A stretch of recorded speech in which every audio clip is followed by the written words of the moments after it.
अहो रेणुकाताई, या शहाळ्याला तर तडा गेलाय.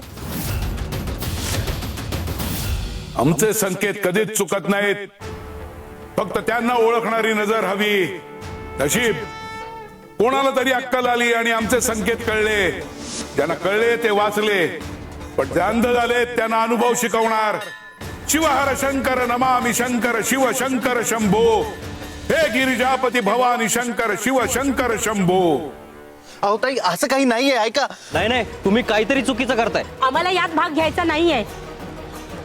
अहो ऐका ऐका. खरंच आपण काहीतरी चुकीचं करतोय का? नाही ताई, तसं काही नाहीये. उन्हामुळे शहाळं खराब झालं असेल. हा निव्वळ योगायोग आहे. मग ते शहाळं अचानक तडकलं कसं? हातून नासकं कसं निघालं? हा स्वामींचा काही संकेत तर नसेल ना? आता आपण थांबवूया हे सगळं. मला माझ्या वेदकडे लक्ष द्यायचंय आणि तू मला यात घेऊ नकोस. ताई ऐक. ताई, असं कसं झालं अचानक? सगळं जुळून आलं होतं, पैसे पण मिळाले होते, सगळं बिघडलं.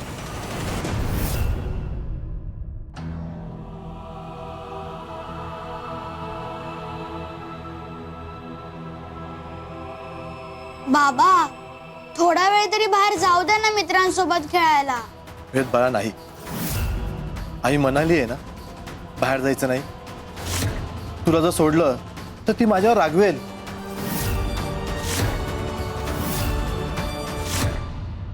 आजार गंभीर आहे, लक्षात ठेवा. त्याला दम लागेल असं काही करू नका. शारीरिक खेळ, उड्या, धावपळ करणे सगळं बंद. तुला तुझ्या आजाराबद्दल सांगितलं तर तू घाबरशील. तुला बाहेर सोडू शकत नाही का ते सांगूही शकत नाही. आम्हाला माफ कर बाळा. मला काय झालंय का बाबा?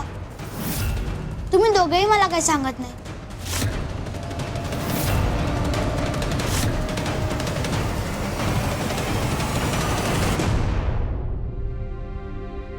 वेद बाळा, चल आपण दुसरं काहीतरी खेळूया. मला स्वामी आजोबांकडे जायचंय. तिकडे तरी घेऊन चला ना. स्वामी आजोबांना भेटल्याशिवाय मी राहू शकत नाही.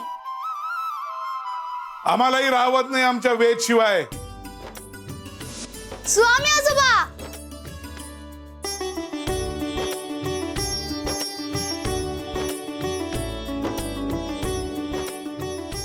हे स्वामी समर्थ. काय रे लपाडा, आम्हाला विसरलास ना? नाही, तुम्हाला कसं विसरणार? चला माझ्यासोबत खेळा. चल.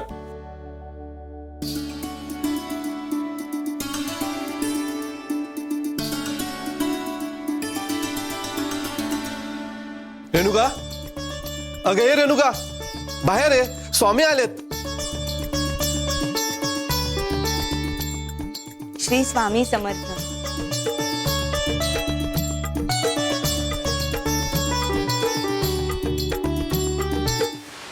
स्वामी आजोबा, मला काही झालंय का? आई बाबा मला काहीच सांगत नाहीत.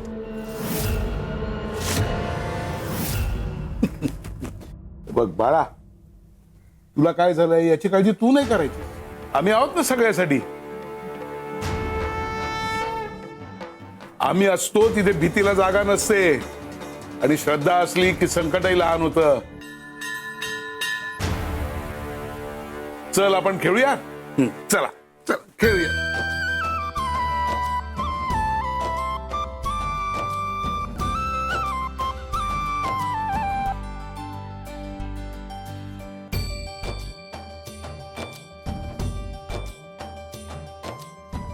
कधी कधी आनंदही औषध ठरतं. घेऊ नकोस, आम्ही आहोत ना.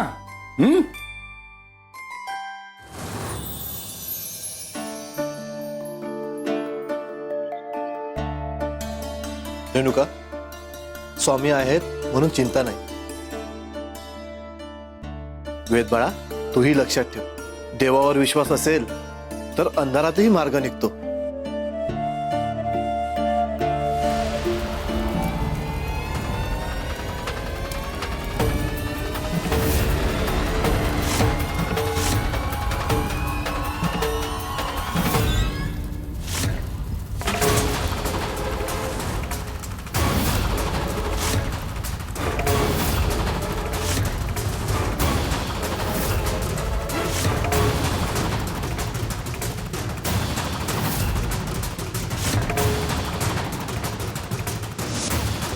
ते घरी घेऊन जा. जर तुझ्या कुटुंबात अकाली मृत्यू योग येणार असेल तर हे कोळसे आधी पेट घेतील. संकेत दिला होता, आता संकट उभं आहे.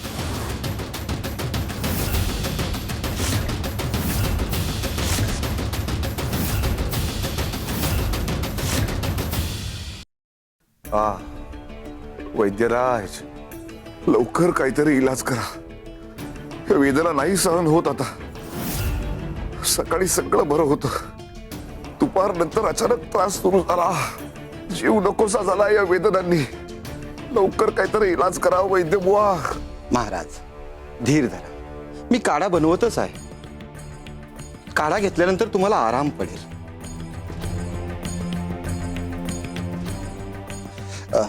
महाराज क्षमा करा, पण तुमची प्रकृती पाहता हे अपचनाचं लक्षण वाटत नाही. मग महाराज, सकाळपासून आपण काय खाल्लं, काय प्यालात? दूधच प्यायलोय फक्त.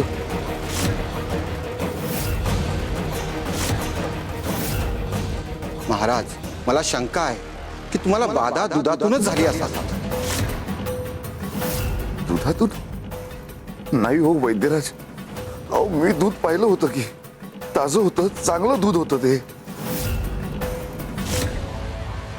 क्षमा करा महाराज, पण त्या दुधामध्ये काही मिसळलं तर नव्हतं ना? विषारी किंवा विसंगत पदार्थ?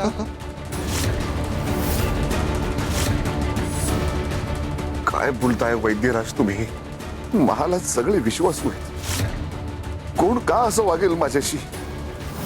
मला ही शक्यता नाही वाटत. महाराज, चौकशी तर करायलाच पाहिजे. ही बाधा दुधातूनच झाली. आज आतापासून जे काही खाशील पिशील त्यात एक चिमूटभर माती टाक आणि मगच ते ग्रहण करायचं. ही गोष्ट चुकूनही विसरू नकोस.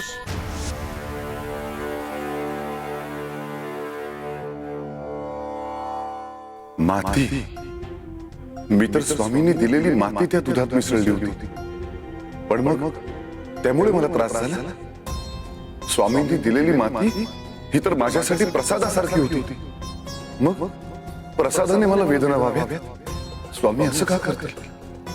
त्यांना मला त्रास द्यायचा असता तर त्यांनी ते उघडपणे सांगितलं असतं. स्वामी तर चुकाही तोंडावर सांगतात आणि कौतुकही स्पष्टपणे करतात. मग या माती मागचं रहस्य काय?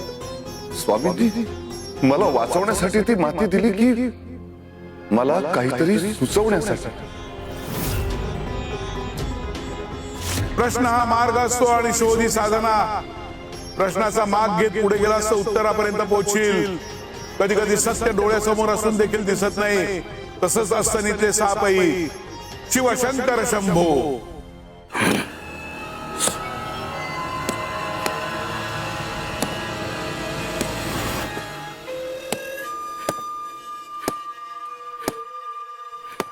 अरे कधी शांत होणार आहेस मित्रा?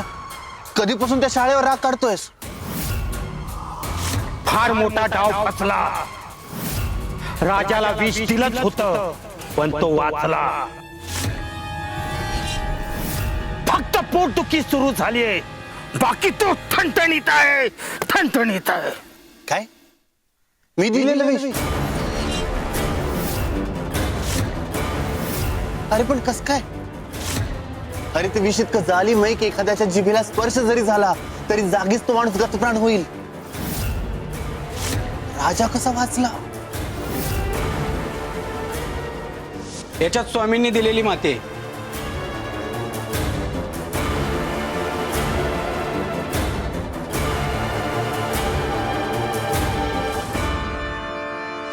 ती माती माती? कसली माती? स्वामींनी दिलेली माती राजाने दुधात मिसळली. बहुतेक त्याचमुळे विषाचा परिणाम झाला नाही. म्हणजे याचा अर्थ स्वामींनी तुझा डाव हाणून पाडला. माझ्यासोबतही आज हेच झालंय. माझा शाळेचा खेळ बिघडवला. लोकांचा माझ्यावरचा विश्वास डळमळला. मला खात्री आहे की हे सगळं त्या स्वामींमुळेच झालंय. स्वामी स्वामी स्वामी स्वामींना हे आधीच कसं कळतं?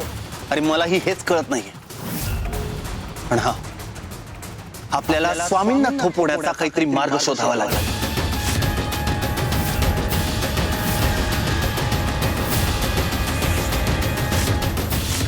जे येणार आहे त्याची चाऊल आधीच लागते.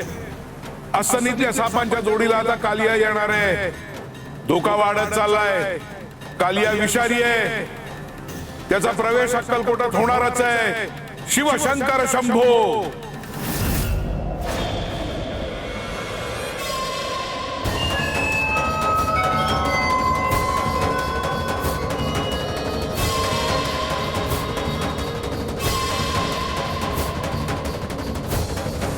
वादळ येण्यापूर्वीच दैवी शक्ती सज्ज होते आणि कितीही झाकलं तरी वाईट कृत्य उघड पडतच.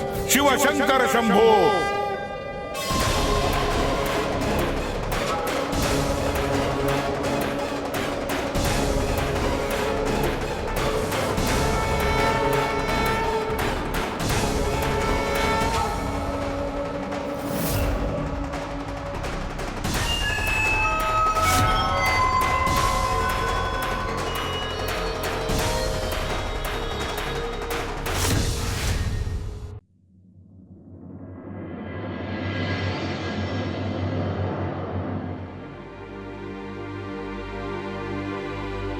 स्वामी पाणी.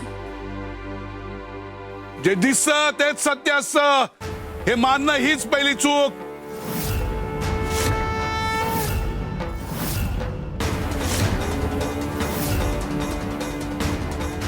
कपिले, ओ स्वामी. हे घे हाताला लाव. का? लाव म्हणलं ना.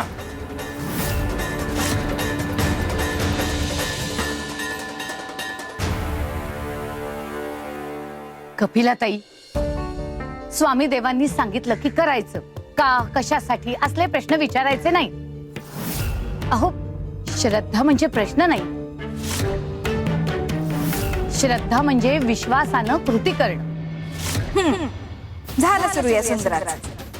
या बुवाने जरा स्तुती काय केली लगेच ज्ञान पाजळायला सुरुवात. कपिले, उगाच मनात शंका आणू नकोस. लाव म्हणलं ना. स्वामी, पण माझ्या हाताला काहीच झालं नाहीये. मग मी हे काय लावू? असं तुला वाटतंय?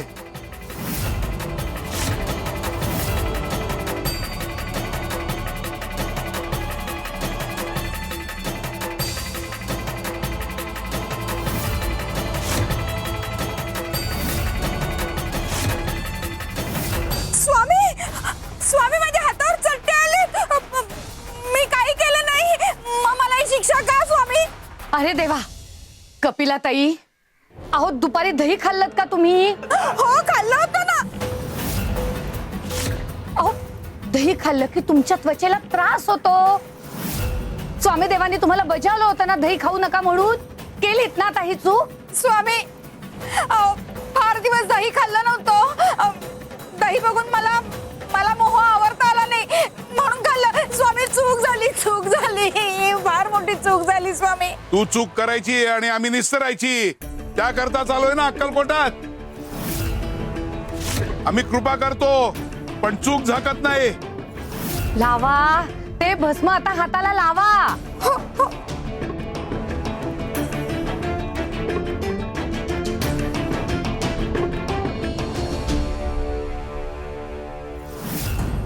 पण स्वामी, मला एक कळत नाहीये की चट्टे येण्याच्या आधीच तुम्ही मला भस्म दिलात. जे वरवर दिसतं ते सत्य मानू नये. प्रत्येक गोष्ट, प्रत्येक माणूस वरून जरी चांगला दिसत असला तरी तो आतून असतोच असं नाही. उद्यापासून अक्कलकोटातली लोक हीच चूक करणार आहेत.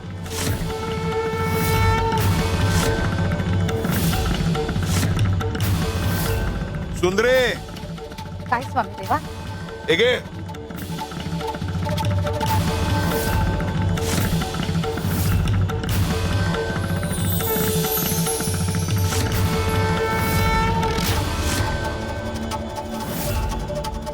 कपिले, हे घे.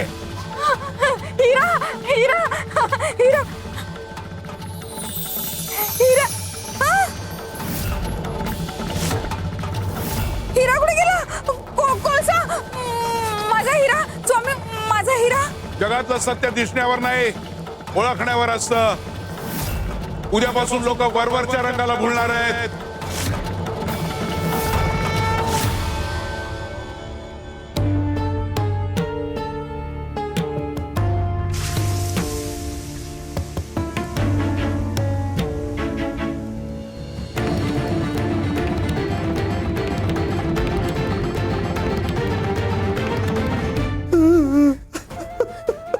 बस करा, तुम्ही रडायचं नाही, अजिबात रडायचं नाही तुम्ही. तुला सांगितलं होतं ना, हे कोळसे स्वामींनी दिले होते. जेव्हा हे पेट घेतील तेव्हा घरातील कोणाचा तरी अकाली मृत्यू होईल.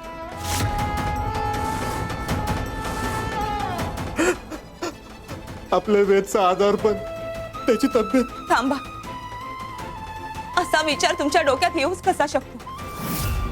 तुम्ही आपल्या वेदचे नाव तरी कसं घेऊ शकता? ही स्वामींची वाणी आहे. ते जे बोलतात ते खोटं ठरत नाही. नाही नाही, असं असूच शकत नाही. असंही होऊ शकतं ना, स्वामींनी तुम्हाला वेगळं सांगितलं असेल आणि तुम्ही काहीतरी चुकीचं ऐकलं असेल. आणि आणि कशावरून आपल्या वेदचाच अकाली मृत्यू असेल? स्वामींनी तर त्याचं नाव पण घेतलं नव्हतं. कुणीही असू शकतं. मी, तुम्ही किंवा गौतम.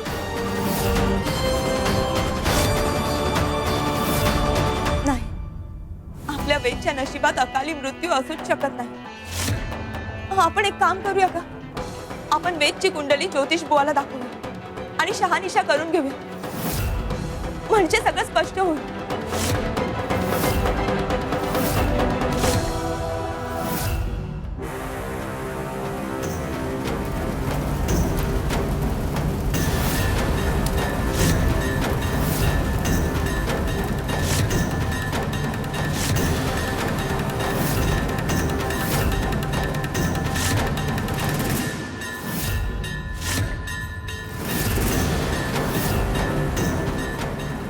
संकेत स्पष्ट असतो, अर्थ अनेक असतात.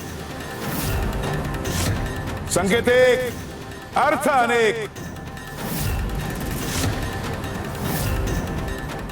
सुंदरा मावशी, हा काय खेळ आहे? नाही, स्वामी कोणत्या संकेताबद्दल बोलतायत? काय आहे, तुम्हाला सगळं माहिती असतं ना, म्हणून विचारलं.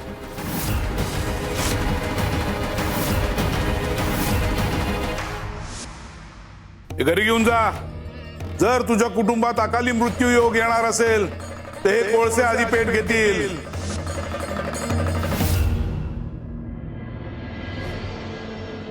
स्वामी देवांच्या संकेताचा अर्थ आता स्पष्ट होतोय.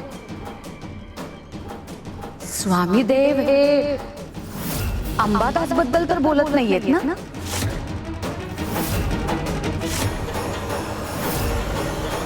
संकेत दिलाय, आता अर्थ समजणं आवश्यक आहे.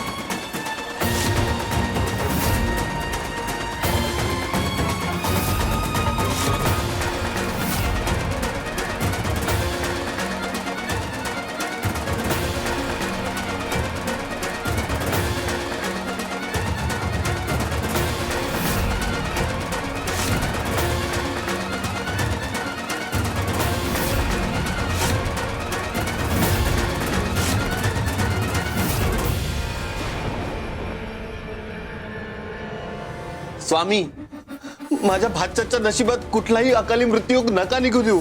आणि जर का तसा काही योग असेल तर तो माझ्या कुंडलीत वळवा. मी तयार आहे. माझं आयुष्य घ्या, पण त्या निष्पाप लेकराला वाचवा स्वामी. त्या निष्पाप लेकराला वाचवा.